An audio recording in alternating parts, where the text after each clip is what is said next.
Good morning, Crossroads South. It is Monday, January 24th. It is an A day today, and welcome back. It's a chilly one. We have a full week ahead of us.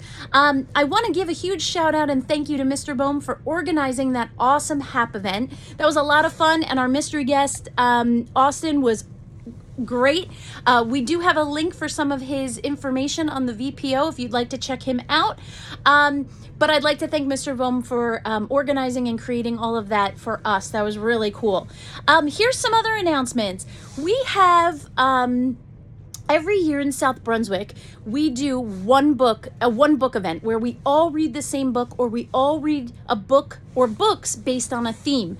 One year we did, all of us, and this might have been when you were really little, we did like The Wizard of Oz, and we did all variations. Then we did like Alice in Wonderland. So this year, it seems like the past couple of years we've been doing themes. So this year we are excited to announce, in collaboration with the South Brunswick Public Library and all of the librarians here in South Brunswick, our theme this year is South Brunswick Reads for Change. Their image that they're using is a butterfly, which is perfect because you go from a caterpillar to a butterfly.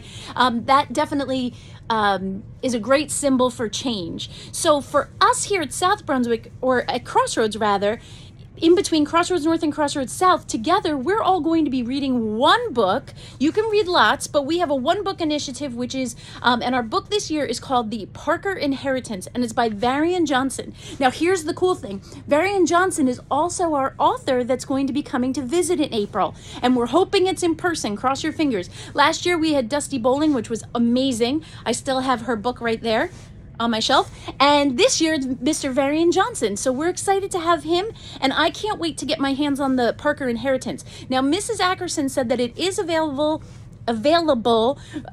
from Mac and Via as an audiobook if you'd like that. But if you go into the library, she has a beautiful display of all of Varian Johnson's books, and I will be starting with the Parker Inheritance myself. So if you read it, let me know. I'm so excited. We're going to encourage everybody to read it because he's going to talk to us about what inspired him to write the book and all of those good things. So definitely get your hands on that book. We have another announcement this morning, which is we want to congratulate all of our sports teams for continuing to do really well. But on Friday, our girls basketball team, the black team, had a thriller of a game, and they won 46-21. So congratulations, girls. We're excited for all of our athletes and can't wait to have more Viking wins as we come. All right, so today is Mistake Monday, and I'm going to share a little bit about famous mistake that was an invention. How many of you know Silly Putty? I know the slime craze was going on forever, but Silly Putty, which kind of started the slime thing, was invented years and years ago, but it came out of a mistake. So here's the deal. There's a lot of sand here, a lot of sand. What people realized, or what chemists realized is that they could refine sand into silicone, and there was plenty of silicon. So what ended up happening is they ended up needing around, I'm looking here, it says around World War II, they needed a lot of synthetic rubber for airplane tires, soldier boots, and other uses. So since silicon was so widely available, the government asked lots of companies to have their engineers try to make a rubber substitute.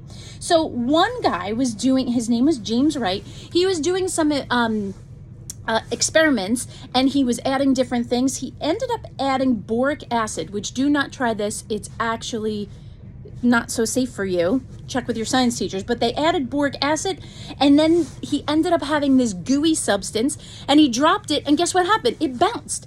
And he was like, what did I create here? So that, he ended up packaging that into these little eggs, which we now know as Silly Putty. So, you know, you never know when you're playing around with something or you're experimenting how it could turn out to be like multi-million-dollar invention. So that's our mistake for today. That concludes the morning announcements. Please stand for the salute to our flag. We'll use the one behind me.